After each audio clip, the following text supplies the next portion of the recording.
Story 1. I have a long commute from home and work every day. An hour commute to be exact. It's something that I really dislike about the job and probably the biggest thing. But luckily, it's kind of the only real issue I can say annoys me.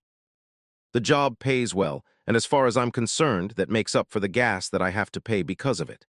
I hate driving at night as is, and what I'm about to tell you only made that worse for me, and has now even added a sense of fear I didn't once have. This all started on a Tuesday night, and I was driving home from work like any other day. The streets were pretty clear, and I was able to traverse the highway with ease.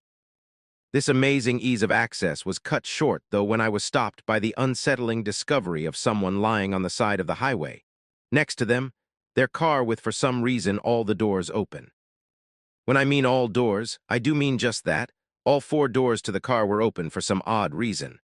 I was contemplating on driving past the mess and ignoring it, but something told me to stop. I had to help whoever this was.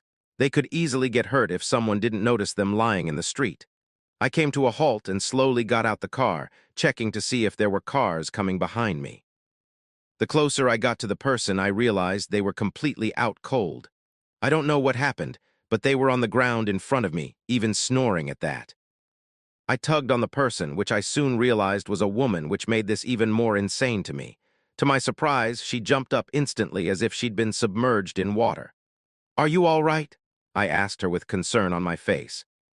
She jerked her head up fast at me and smiled. "We got you." I froze in fear as three men emerged from the shadows. These weren't just any men, though. They were like shadows of darkness. I know it sounds crazy, but they were not human, and I was sure of it.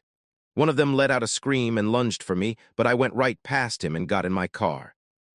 Once I entered, though, they all stopped pursuing me in unison, as if I had completed some sort of mission.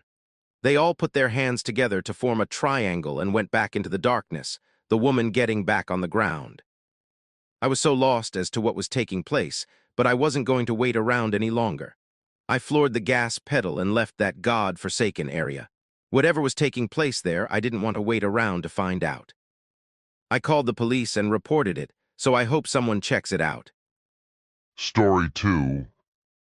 Doing night patrol for an abandoned mall is probably one of the dumbest jobs I've ever worked.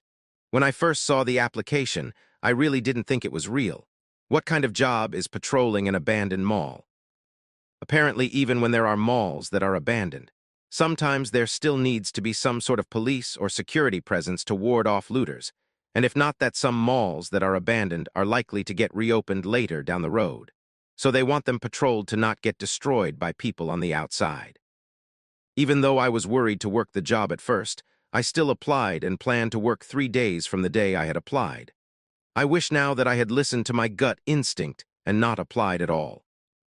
My first day of work on the job wasn't the day that was scary. It was actually days later into my 5th day of work. This was the day where the event occurred. I had been patrolling the mall like any other day until I heard some noise coming from one of the stores in the mall. At first, I chalked it up to maybe a squeaky pipe somewhere in the distance, but then I heard it again. A noise that was all too familiar, the sound of whispering in the distance. I shook my head as I immediately knew it was likely looters. I entered the store, flashlight ready and even my gun drawn. "Get the hell out of here!" I yelled into the darkness. 3 kids emerged from the darkness with their hands raised up. "We're sorry, we were just looking around," one of them said with a shaky voice. "You should get out of here as well, though," another one of the kids said. "There is someone or something in this mall and they are not friendly." The kid looked at me and then walked off, the other kids following right behind him. I at first wondered if they were just trying to scare me away so they could continue looting, but something about the look the kid gave me told me otherwise at the time. I regret not leaving when he had advised me to. I shrugged off the look and continued to patrol the mall, having a tight grip on my gun. That's when I heard it, the sound of a scream in the distance. I sounded like someone was being assaulted. Behind the scream was a deep demonic screech. I ran to the voice, only because the scream sounded like one of the kids that I had just told to leave. And to my surprise, it was. A hooded figure was clawing at the kid, his hoodie being ripped apart from each hack at it.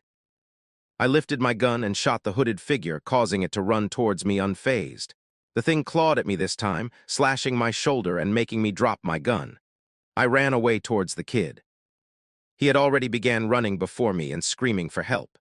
I was the only one on patrol that night, so unless some looter was nearby I didn't know about, we would be on our own. I looked back to see the hooded figure following us. Its feet sounded like they were metallic as they pressed upon the marble mall floor. I ran outside with the kid, and we both ran until we were across the street and in front of what looked to be a Taco Bell. "You were right, kid, I should have left." I looked at him as he touched his leg, blood from the attack running down it. I called the police, and they came to give me and the kid medical attention at the hospital. None of the policemen believed us. The kid told me later after the ordeal that his friends had left him behind, and he heard a noise in the distance that said his name. He thought it was them at first, until of course he realized it wasn't, and it was the hooded figure. That's when he got attacked, and that's when I heard him scream. This whole event made me quit my job the next day. I didn't even bother calling them to give a reason why. I simply quit and applied for another job the next day. I still don't know what that thing was till this day.